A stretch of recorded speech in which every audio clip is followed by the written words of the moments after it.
Olá, meus queridos amigos, meus queridos irmãos da TV Mundo Maior. É com muita alegria que nós continuamos esse estudo maravilhoso e libertador do Evangelho do Cristo. Hoje nós vamos iniciar o capítulo 13 do Evangelho de Mateus, onde nós vamos falar sobre por que Jesus falava por parábolas. Então nós já apresentamos para vocês que Jesus tem 5 grandes discursos apresentados no Evangelho de Mateus. Discursos ou sermão. Esses sermões, eles são divididos em 5 tipos específicos. O primeiro, maior, nós já estudamos, que foi o Sermão do Monte. O segundo é o Sermão dos Discípulos ou dos Missionários do Reino. O terceiro é o que nós vamos começar, que é o Sermão das Parábolas, no capítulo 13 do Evangelho de Mateus. E ele tem um outro sermão, que é chamado Sermão Comunitário, ou Sermão Eclesiástico, ou Sermão da Igreja, como os católicos chamam, que é o capítulo 18. E por último, o capítulo 24 e 25 do Evangelho de Mateus, que é o conhecido Sermão Escatológico, que fala das coisas que acontecerão no final dos tempos. Então, esse primeiro versículo do sermão do capítulo 13 do Evangelho de Mateus, eles já colocam uma expressão que é muito usada pelos evangelistas. Naquele dia, na verdade, esse naquele dia não significa que seja uma expressão de exatidão. Eles chamam de expressão estereotipada, que constitui simplesmente uma transição entre o que ele vinha falando e o próximo discurso, que é o que a gente concluiu o capítulo 12, falando dos parentes de Jesus. E aí Mateus coloca essa expressão estereotipada, como dizem os teólogos, para fazer um meio termo, ou uma pausa entre o assunto que terminou e o assunto que começa. Só que esse assunto aqui, eu particularmente digo para vocês, ele é simplesmente maravilhoso. É indispensável que a gente possa trazer isso para vocês em essência. Eu estou fazendo um trabalho com o nosso irmão querido, companheiro, Álvaro Mordecai, que foi judeu ortodoxo, estudou em Israel, estudou no Mea Shearim, no Bnei Brak, que são dois grupos judeus ortodoxos específicos. Um fica em Jerusalém e o outro já fica lá perto de Tel Aviv, vizinho a Ramat Gan. Então, é uma outra comunidade. Lá eles falam muito o Yiddish, mas são pessoas que conhecem a Bíblia a fundo. E como eu gosto muito da questão de Jesus como judeu, falando para judeu, com linguagem judaica e conteúdo judaico, eu me juntei ao Álvaro. Aliás, eu não acho que eu não me juntei ao Álvaro, a espiritualidade nos uniu, nos juntou, porque eu sempre desejei fazer um trabalho assim, com alguém que reforçasse aquilo que eu já tenho, graças a Deus, um certo conhecimento, e o Álvaro veio somar isso muito bem.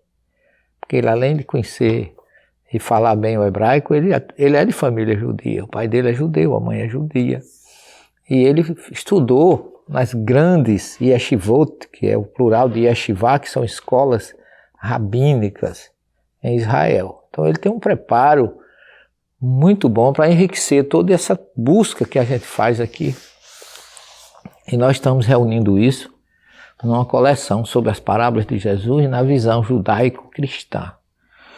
E o resultado, graças a Deus, tem sido muito bom. A gente tem tido uma assistência espiritual muito boa e esperamos que Jesus nos dê a oportunidade de levar esse trabalho para muitas pessoas, porque ele vai ser, não nós, mas nós somos apenas o instrumento, como dizia Chico Xavier, a caneta que escreve.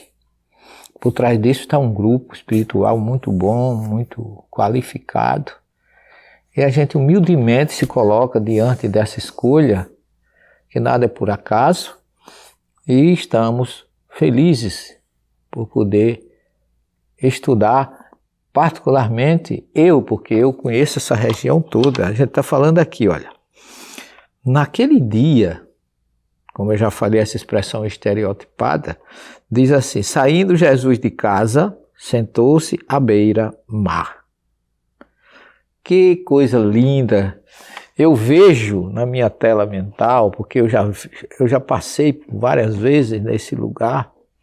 A casa é a casa de Pedro, onde ele morava em Cafarnaum, aquela aldeia que hoje só tem ruínas, mas na minha mente eu não vejo ruínas ali.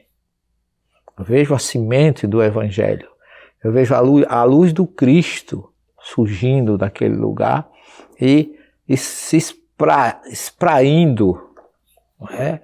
Ou se dissipando, ou irradiando e iluminando todo o planeta Terra. Se tem um lugar que é fonte de luz nesse planeta, é Cafarnaum. É a casa de Pedro, onde Jesus começou a sua missão, porque os profetas, sobretudo Isaías, falaram disso. Terra de Zabulon e Naftali, o povo que andava em trevas viu uma luz. E essa luz é Jesus, que começou sua tarefa depois de ir a Nazaré e não ser bem recebido pelos seus. Ele se instala em Cafarnaum e aí ele começa toda essa maravilha de narrativa e ensinamentos e acolhimentos que nós temos apresentado para vocês. Então, naquele dia, Jesus saiu da casa de Pedro, sentou-se à beira-mar. Em torno dele reuniu-se uma grande multidão. Mateus já coloca Jesus numa atuação muito forte na sua acolhida, na sua assistência àquele povo. E a gente sabe que ele utiliza essa expressão, porque já no capítulo 4 desse seu evangelho, no versículo 20 e 25, ele diz que multidões seguiam Jesus de além Jordão, da Galiléia, de Jerusalém, de Decápolis, todas ávidas pela sua assistência, pelo seu amor, como nós estamos todos os momentos, ávidos da sua proteção, da sua assistência e do seu amor. E diz Mateus que ele sentou-se à beira-mar e aproximou-se dele uma grande multidão. Quando ele viu aquela grande multidão, ele entrou num barco e sentou-se, enquanto a multidão ficou em pé na praia. E ele disse-lhe muitas coisas em parábolas. As parábolas, vocês sabem, que são ensinos metafóricos, são ensinos ou histórias materiais que nos levam a coisas espirituais. Jesus foi o maior narrador de parábolas que nós conhecemos.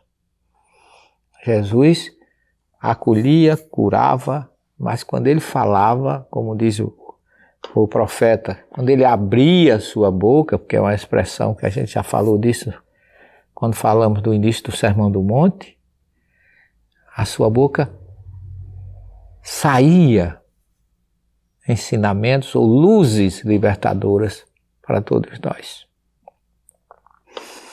E essas parábolas, que em hebraico se diz mashal, o plural é meshalim, são ensinamentos que têm uma profundidade que até hoje a gente não consegue compreender. E por isso que os discípulos, no versículo 10, eu estou pulando aqui do 2 para o 10, para completar o raciocínio daquilo que eu quero explorar, daquilo que eu quero didaticamente colocar melhor para vocês. E aí os discípulos se aproximaram deles e perguntaram: por que ele fala em parábolas? E Jesus respondeu: porque a vós foi dado conhecer os mistérios do reino dos céus, mas a eles não. Olha aqui, Jesus escolheu pessoas analfabetas, pessoas simples, pessoas sem nenhum PhD, sem nenhuma cultura, para lançar essa semente de luz. E a gente sabe que mesmo eles sendo analfabetos e incultos, mas eles não eram a primeira vez que se encontravam com Jesus. Eles já tinham sido escolhidos de outras existências, eles já estavam ali, todos preparados. Aquilo não foi uma escolha, foi um reencontro. Porque todos pareciam que estavam só esperando ele chegar. Cada um tem uma história maravilhosa, a gente sabe disso. Inclusive Mateus, que era um publicano, um arredio, rejeitado entre o israelita ou o judeu daquela época, porque era publicano, e o publicano era excluído, rejeitado, era de uma certa forma odiado, sobretudo por os partidos mais radicais, como os zelotes, que muitos zelotes andavam nas multidões com facas dentro das suas túnicas, é onde ele via um publicano, quando ele tinha oportunidade, ele matava. Por isso que a parábola do fariseu e do publicano que foram rezar no templo mostra o heroísmo do publicano de ir se avorar, de ir orar no templo.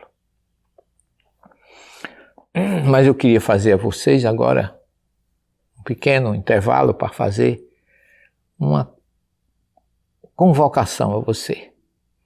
Que talvez você não saiba que com o apoio do sócio do clube, da Rádio Boa Nova e da TV Mundo Maior, muitas pessoas já tiveram suas vidas transformadas. Inclusive, muitos desses nossos programas têm servido de verdadeiros centros espíritas na vida das pessoas. Então eles, sobretudo nessa pandemia, nesses tempos adversos, a TV Mundo Maior e a Rádio Boa Nova têm servido muito a essas pessoas que não podem sair de casa, os idosos, os solitários, deprimidos. Essas pessoas têm recebido muito conforto da nossa programação. Por isso é importante nesse momento me dirigir a você, meu caro telespectador e irmão, porque eu sei que você entenda a necessidade de que a gente mantenha a nossa programação no ar, com base, especialmente com base na doutrina espírita. Tenho certeza que sua contribuição fará uma enorme diferença. Você tenha consciência disso, que ela é muito importante para nós. E é fundamental para que a gente possa chegar ao lado de todos aqueles que dependem da nossa TV e da nossa rádio, com esse nosso indispensável trabalho. E por isso, se você quer nos ajudar, consolar mais, levar mais luzes e conforto ao coração das pessoas, ligue para o 0800 1201 838. 0800 1201 838. Ou então ligue para 011 2458 3214. Nós temos também o WhatsApp, que é o 11 97261 0272. E ainda temos o nosso site que você pode acessar, www.feal.colabore.org. G mudo no final. Agradecemos a Deus por você existir e esperamos a sua adesão a esse projeto de amor e de solidariedade. Vamos dar continuidade ao nosso estudo, que falávamos da escolha de Jesus, dos seus discípulos, e por isso que Jesus disse para eles, porque é que ele falava por parábolas. Porque vocês merecem conhecer o reino dos céus. Porque Jesus tinha muitos seguidores, muitas pessoas que acompanhavam ele, não para se beneficiar, mas para serem contrários aos seus ensinamentos, cobrar a ortodoxia, cobrar regras que não tinham nenhum valor espiritual, e procuravam atrapalhar, porque o que Jesus fazia era diferente e chamava a atenção do romano, porque quem atraía multidões, multidão é coisa para quem é opressor, quem era como os romanos, conquistador, aqueles que estão oprimindo uma cidade, um povo, uma nação, aonde vê aglomeração eles temem. E Jesus, onde estava, como bem diz aqui, multidões o seguiam. Então isso gerava entre o próprio povo hebreu, os líderes, uma preocupação que aquele chamando a atenção de Roma acabaria trazendo consequências adversas para o próprio povo, embora houvesse uma sede muito grande de liberdade. Então Jesus disse, é dado a vocês conhecer os mistérios do reino dos céus, por isso que eu os escolhi, em outras palavras. Mas a esses que estão aí, que querem nos perturbar, querem ser contrário ao nosso trabalho, não é para eles que eu quero que eles conheçam os mistérios do reino dos céus, mas só vocês. Por isso que eu lhes falo por parábolas. Pois aquele que tem, lhe será dado e em abundância. Mas aos que não têm, mesmo o que têm, lhe será tirado. Ou seja, aqueles que não andam no caminho vão perder até aquilo que adquiriram, porque aqueles que têm o espírito aberto à verdade, recebem. Aqueles que não, até mesmo o que tem, lhe será tirado. Então é isso que Jesus quer dizer aqui nesse momento. E ainda diz mais. É por isso que eles falam em parábolas, porque eles vão ver sem enxergar e ouvir sem entender. É curioso isso, né? Na verdade, eu fico pensando nessa justificativa de Jesus e me lembro quando, antes de eu conhecer o grego, o hebraico, que são idiomas diferentes, o árabe, então quando o aramaico, quando você vê um texto desse, você vê, mas não enxerga, porque você não entende nada. E ouvindo, também você não vai. Aquele que não está aberto ao amor, à fraternidade, não vai entender determinadas coisas. Eu já passei por isso, de querer levar um conforto, muitas vezes, a alguma pessoa, e a pessoa se tornava até agressiva, porque não tinha nenhum conhecimento daquilo que nós estávamos levando para ela. E por isso que Jesus disse que eles ouvem, mas não entendem. E é sobre eles que a profecia de Isaías diz. Aqui a gente tem a preocupação de Mateus em apresentar Jesus segundo as próprias profecias como um Messias, um Redentor, um Libertador. É a característica mais forte do Evangelho de Mateus é essa, procurar tudo que Jesus fazia. Você vai ver que 60% do Evangelho dele tem citações dos profetas, porque ele encaixa tudo aquilo que as profecias disseram sobre Jesus nos acontecimentos que ele vai encontrando no caminho do Cristo.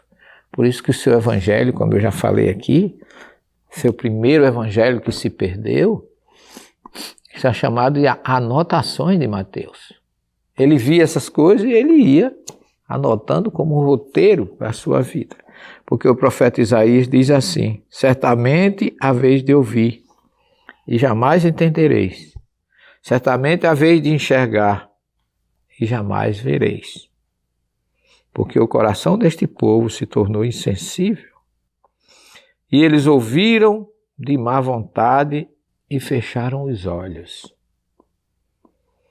Para não acontecer que vejam com os olhos e ouçam com os ouvidos, e entendam com o coração e se converta, e assim eu os cure. É interessante essa colocação de Jesus, porque parece que Jesus está querendo esconder. Não é esse o objetivo. O cristianismo primitivo, a ideia que se tem é que havia um esoterismo, algo secreto. Muita gente coloca isso. Mas Jesus não, pelo menos aqui em princípio, ele não tinha esse objetivo. Ele estava separando o joio do trigo, o espiritual do material. Quando ele diz, felizes os vossos olhos porque veem, e os vossos ouvidos porque ouvem. Em verdade vos digo, muitos profetas e justos desejaram ver o que vocês veem e não viram, e ouvir o que vocês ouviram e não ouviram. É uma colocação magnífica, esses versículos de 10 a 16, porque está acontecendo naquele momento coisas maravilhosas. Aqueles discípulos estavam vendo que o mundo inteiro até então não viu o próprio Redentor enviado direto de Deus entre eles. Ali, como se fosse algo, até um milagre. Eu fico pensando como eles devem ter sido felizes nesses 3 anos que viveram com Jesus. Porque as coisas, o atendimento, a forma de ser, a fraternidade, a acolhida de Jesus, esses homens que eram, de uma certa forma, na sua condição encarnatória, naquele momento rudes, analfabetos, a grande maioria, nunca puderam ter condições de saber o milagre que acontecia na vida deles, que era a presença do Cristo, ali, agindo, atuando com eles 24 horas. Imagina o privilégio do Pedro de tê-lo como hóspede. Maravilhoso, gente. Pensar nisso, eu entro em Cafarnaum, quando eu vejo aquela casa de Pedro, meus olhos enchem d'água. Porque para mim eu estou vendo a luz daquele farol que se esparge pelo mundo todo como um foco de luz abrangente, que vai acalentar corações a distâncias, em todas as partes do planeta. Por isso que Jesus veio no Oriente Médio, porque ele podia atender todo o Oriente e todo o Ocidente, ali parte como um foco que vem ali do lado leste do Mediterrâneo, entrando naquela região de Cesareia de Herodes, ou Cesareia Marítima. Ali é um foco, aonde a espiritualidade chega naquela região, aquele pedacinho de país menor do que Sergipe, que é o menor estado do Brasil. E dali saiu tanta luz espiritual, um país pequeno, coberto praticamente por deserto, mas trouxe, como Jesus disse, eu sou a luz do mundo. É fantástico esse acontecimento, porque nos leva a agradecer todos os momentos, as misericórdias, as assistências e o amor que Ele nos concede. Que Ele possa continuar conosco e na próxima semana nós estaremos de volta para falar sobre a primeira grande parábola do Cristo, que é a parábola do semeador. Fiquem com Jesus, muita paz e até a próxima semana, se Ele assim nos permitir. Que assim seja.